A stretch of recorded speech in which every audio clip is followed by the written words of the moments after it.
செஞ்சவர் எப்போ இனி செய்யாம போயிடுவாரா அப்படிங்கிற ஒரு நம்பிக்கை இல்லை. நம்மளும் இன்னைக்கு அப்படிதான். எத்தனையோ அற்புதங்களை செஞ்சிருப்பார், எத்தனையோ காரியங்களை செஞ்சு இவ்வளோ தூரம் நம்ம நடத்திட்டு வந்து குறையில்லாமல் நடத்திட்டு வந்து எவ்வளவோ காரியங்களை செஞ்சுருப்பார். ஆனால் இன்னும் சில காரியங்களுக்கெல்லாம் முறுமுறுத்து இருப்போம் பாருங்க. அது கர்த்தருக்கு பிடிக்காதுங்க, கர்த்தர் விரும்பாதுங்க. என் மனைவிட்டு நான் அடிக்கடி சொல்லுவேன், எந்த தேவையோ எந்த காரியமோ இந்த மாதத்தில் இல்லைங்கிற வாயில் இனிமேல் வரக்கூடாது. எக்ஸ்லேன் இவ்வளோ தூரம் செஞ்சு அவர் இதை செய்யாமல் போயிடுவாரா? இல்லைங்க, இந்த மீட்டிங் வந்துருச்சு, அடுத்தது இப்படி வருது, அடுத்து இந்த தேவைகள் இருக்குது, என்ன செய்யறது? டோன்ட் சே இல்லைன்னு சொல்லாத. கர்த்தர் தரிசனம் கொடுத்து இதை செய்ய சொல்லியிருந்தானா, நம்மளை நடத்தியிருந்தானா செய்வார். ஆனால் எங்கள் வாயிலிருந்து முறுமுறுப்புங்கிற வார்த்தை மாத்திர வேண்டாம். அப்படி இல்லைனாலும் பரவாயில்ல, சும்மா இருந்துக்குவோம், ஆனால் முறுமுறுப்பு வேண்டாம். அப்போ கர்த்தருக்கு பிடிக்காத ஒரு காரியம் என்ன வேணா அக்செப்ட் பண்ணிக்குவார். இத்தனை பலத்த கை ஓங்கிய போயும் செங்கடல் 10 வாதைகள் அனுப்பிச்சுகளை விட இத்தனை செஞ்சோம். ஏன் இத்தனை செஞ்சோம்? சோறு கொடுக்காம போயிடுவாரா? இறைச்சி கொடுக்காம போயிடுவாரா? கறி கொடுக்காம போயிடுவார்? கேட்டா தந்துடுவாரே. முறுமுறுப்பு. என்ன முறுமுறுப்பு தெரியுமா? கீழே வாசிங்க 3ஆம் வசனத்தை. நம்மெல்லாம் சாப்பிடும்போது என்ன பண்ணுவோம்? நம்ம உட்கார இடத்துல தான் பாத்திரத்தை கொண்டு வந்து உட்காருவோம். ஒரு ஆமென் சொல்லுங்களேன். என்ன அருண், முன்னா டைனிங் டேபிள் இருந்துச்சுன்னா டைனிங் டேபிளில் பாத்திரத்தை கொண்டு வந்து நம்ம போய் அதான் நம்ம உட்கார இடத்துல தான் இப்பெல்லாம் என்ன வருது. ஆனால் இங்கே சொல்லுது, நாங்கள் போய் இறைச்சி பாத்திரங்கண்டில் உட்கார்ந்து தான் நினச்சி பார்க்குறானா.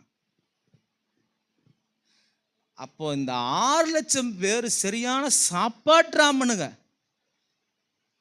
ஏன் உங்களை சொன்ன மாதிரி முறைக்கிறீங்க?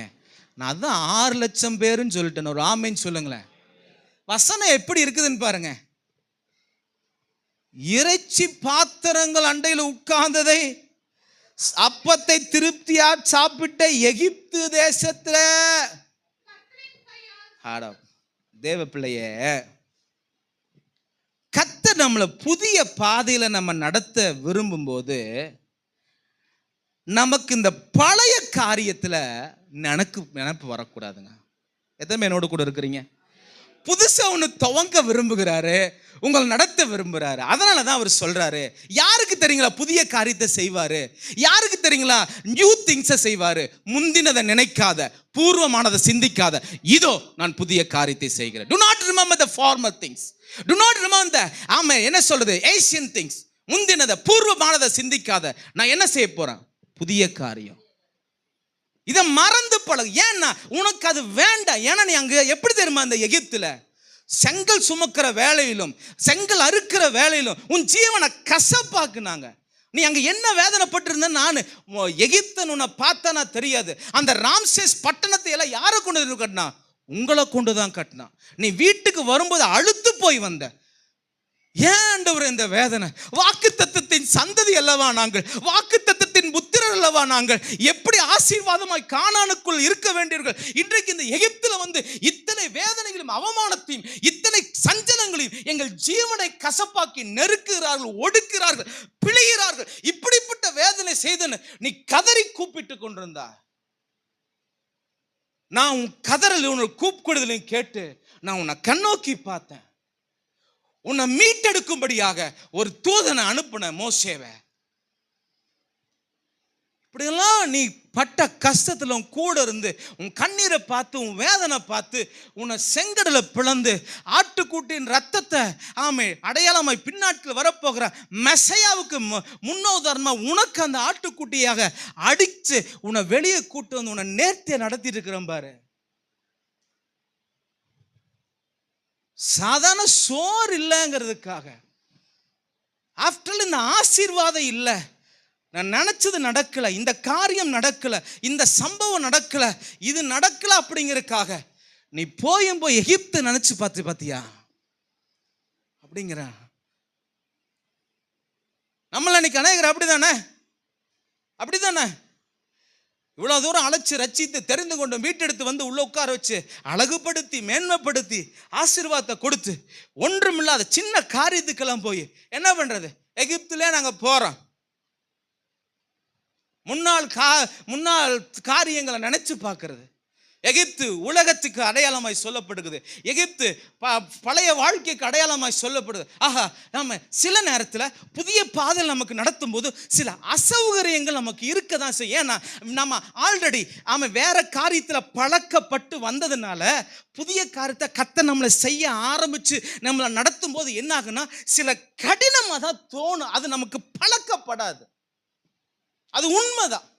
அது ஊழியக்காரா இருந்தாலுமே சரி, உண்மைதான். ஆனா அவர் நம்மளை புதிய பாதை நடத்தணும்னா அந்த எகிப்தை மறந்துருங்கிறார்.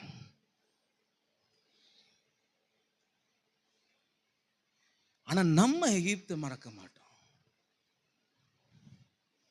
அல்லேலூயா. சொன்னா யாரும் கோவிச்சு கூடாது. அல்லேலூயா. முன்னாள் ஃப்ரெண்ட்ஷிப்பை நம்மால் என்ன பண்ண முடியாது? மறக்க முடியாது. முன்னாள் பாவத்தை என்ன பண்ண முடியாது? மறக்க முடியாது. முன்னாள் காதலியை நம்மளால் என்ன பண்ண முடியாது? முன்னாள் காதலை நம்மளால் என்ன பண்ண முடியாது? இங்கிட்டு ஒரு பிரச்சனை வந்துச்சுன்னா, ஆஹா, அவனையே கல்யாணம் பண்ணியிருந்தா என் வாழ்க்கை நாசமாக போயிருக்கும். இருக்கீங்களா என்னோட? இருக்கிறவங்க ஒரு ஆமீன் சொல்லுங்க. அல்லேலூயா. நான் எகிப்தை பேசிட்டு இருக்கேன். இதெல்லாம் பேச வேண்டிய ஆவியானவர் ஏவரபடினால நான் பேசிட்டு இருக்கிறேன். இப்போ இருக்கிற ஆசீர்வாதத்தை புதுசாக உங்களை நடத்த விரும்புறதுக்கு தானே புது வாழ்க்கை அமைச்சு கொடுத்துருக்கிறாரு. அப்புறம் எங்கிட்டு போய் ஒரு உடன்படிக்கை பண்ணுங்க. என் கண்களோடு உடன்படிக்கை பண்ணினேன்னா ஒரு கன்னிகையின் மேல் நினைப்பாக இருப்பது எப்படி? என் சரீரத்தோடு உடன்படிக்கை பண்ணியிருக்கிறேன். அதை வேற எதுக்கும் நான் விட மாட்டேன். பாவம் ஆள விட மாட்டேன். எதுக்கு பாதை? அது அந்த சேத்துல தானே தூக்கிட்டு வந்து இன்னைக்கு அழகா உங்களை வச்சு 4